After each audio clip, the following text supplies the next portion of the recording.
Anyway, I've interviewed Conor Benn, and he said there's an announcement imminent. Can you give us any more information? From our side, we're in a good place. I mean, there's two jobs to be done. One is ourselves getting Conor Benn ready to sign, which we're in a very good place with. And the other side is Calla getting Chris Eubank ready to sign. Not Harlem? No, definitely not Harlem.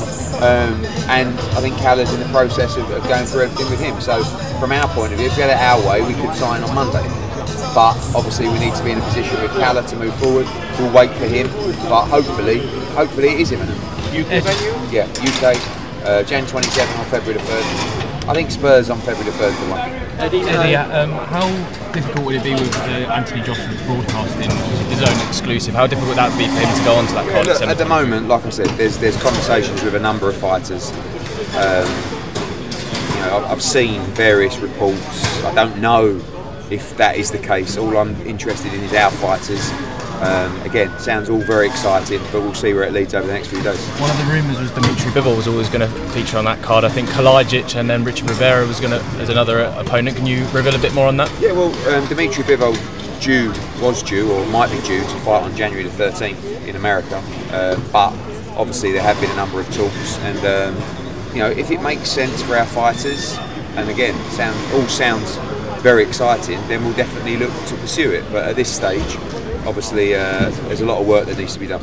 Perfect. One of your fighters that's on the rise at the moment is Dalton Smith, who's a wonderful great win against Sam Maxwell. How likely is it that we see him against Harlem Eubank? Well, one last night. Yeah, we made an offer to Wasserman for Harlem Eubank. I think that's a massive domestic fight. I don't think they're going to want to take that fight. I mean, you heard Senior last night say about him moving up to 147.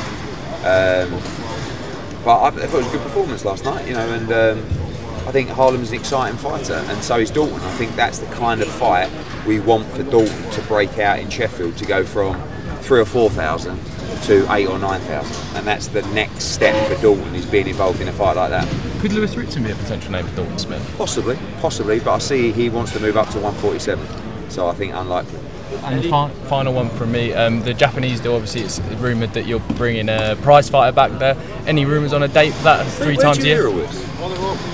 Where'd you hear all that? I mean, that, you know.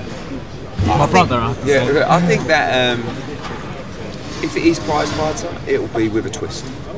It won't be the traditional format, but could be some kind of. I talk too much. Every time I do an interview, I go back. Frank Smith says to me, "We said that we weren't going to discuss that." So yeah, but you already said it to me. So a good chance, but a super duper one.